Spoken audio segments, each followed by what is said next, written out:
Hello, beer lovers, and welcome to a new episode of The Tap, brought to you by Gravity Beverage. The Tap is a webcast that talks about all things beer with co-hosts Lee Noyar and Joe Mantell. Here's a look back at our recent visit to Roy Farms in Yakima, Washington. It's that most wonderful time of the year in the Pacific Northwest. That's right, the annual hop harvest. So come with Joe, his wife Lori, and myself as we take a closer look at this momentous yearly occasion. Roy Farms, owned and operated by the Roy family, is in its 114th year of operations.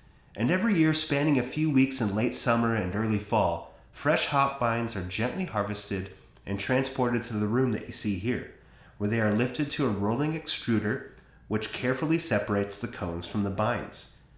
And today, it was all about Chinook hops.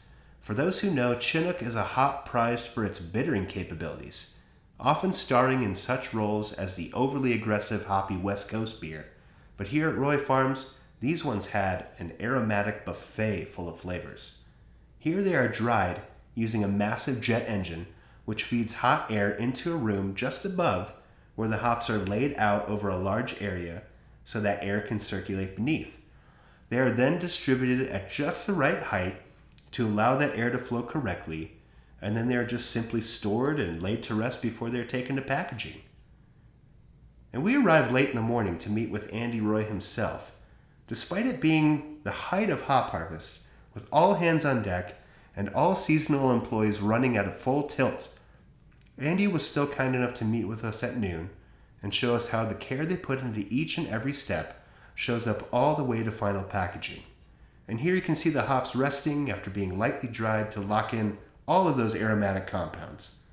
Normally Chinook hops, they're grassy, earthy, piney, but I was getting lemon oil, white wine, grapefruit zest, mountain pine, and this enormous pile just smelled like heaven. The guys you see here, they're all weighing and packaging these fresh, not even dried, for breweries within a certain mile radius to make what is called wet hop beers. They need to be delivered quickly, as their shelf life unrefrigerated is less than a week. All the other hops, they head to an elaborate packaging line, where they are ground and extruded in a hypnotic, almost Play-Doh-like fashion. They are then vacuum sealed to not allow the hops to oxidize, kind of like avocados, boxed up and placed with a Roy Farms seal of approval. And we asked how new varieties are cultivated, where they begin, and how they are noted and slated for full propagation.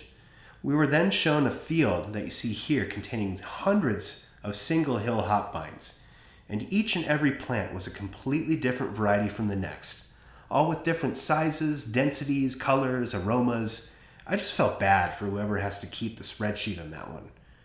Now, noteworthy on this farm was the evidence that pesticides and weed killer are seldom used, if at all. Plants grow freely and wildlife roams, and hops are a bit of a pest repellent themselves, so you don't really need to use it that much, but the ecosystem is kept in good balance at Roy Farms.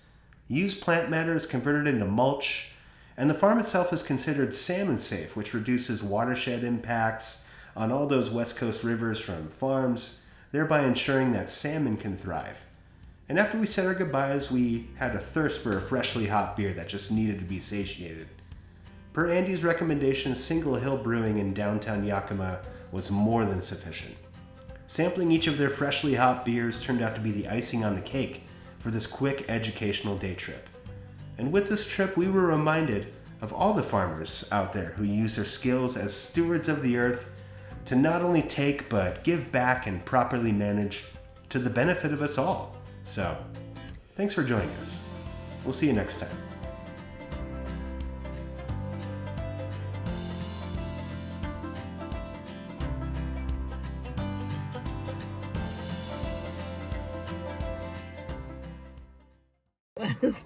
I didn't know what to do with these hops that he handed me, so I just put it in my purse.